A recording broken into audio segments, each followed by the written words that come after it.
More than 120,000 people in Australia are living with type 1 diabetes, and there's new effective treatments that have been subsidised by overseas countries like the US and UK for years, but not here in Australia, meaning potentially life-saving devices are financially out of reach.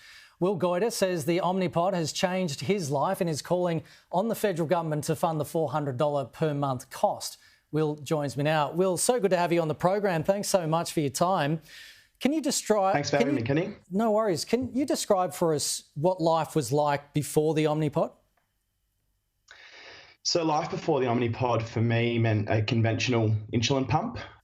So that basically involves having a sort of bulky-ish device attached by a cord, which you keep on your person.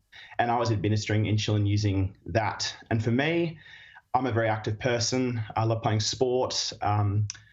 And so for me, that created issues because basically anytime I wanted to play sport or do physical activities or swimming, I have to disconnect the pump and leave it off for that time period. And that means I'm without insulin for that time period. And then that leads to some issues later on in the day, having to play catch up because of the lack of insulin. For me now, I've got the Omnipod, which doesn't have any cords. It's a disposable insulin pump, if you like, and it's about a third of the size of conventional pumps. And for me, that's just opened up so much more flexibility in my day-to-day life and has been an absolute game changer.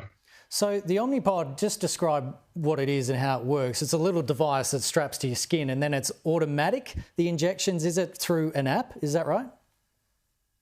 So the way it works is it sits on your skin, so you can put it pretty much anywhere, and it inserts a little cannula into your subcutaneously.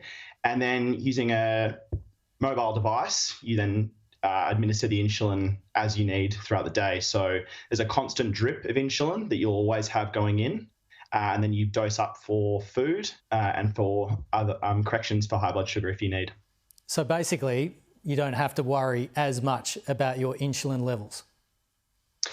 Yeah, so it helps with blood sugar management mostly.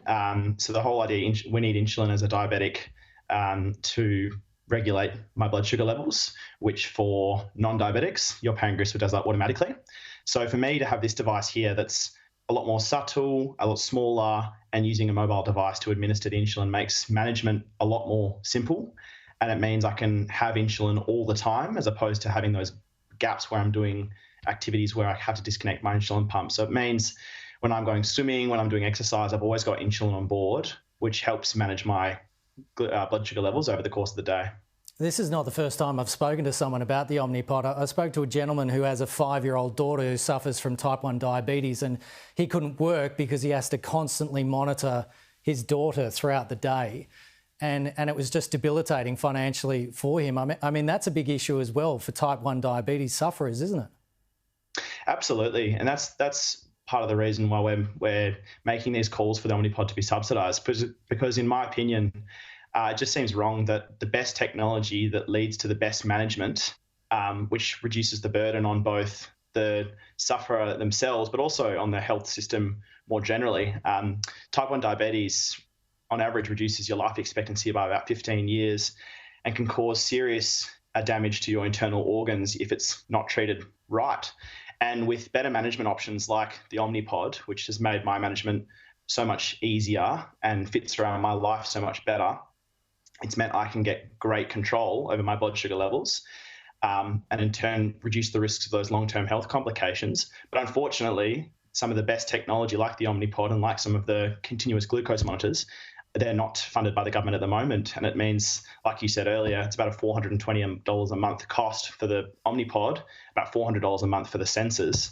So for someone like at my age, if it's just be out of reach for a lot of people, and it makes management so much easier. So that's why we've been pushing to have the subsidised.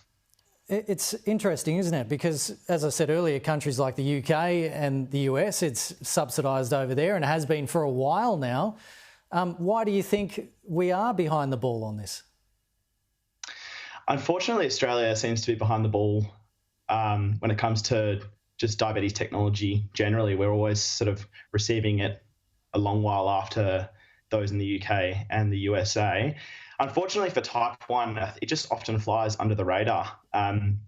Most people would probably look at me and think there's nothing wrong. It looks like a healthy 23-year-old boy, but it flies so far under the radar, people don't notice it. It doesn't have that sort of image.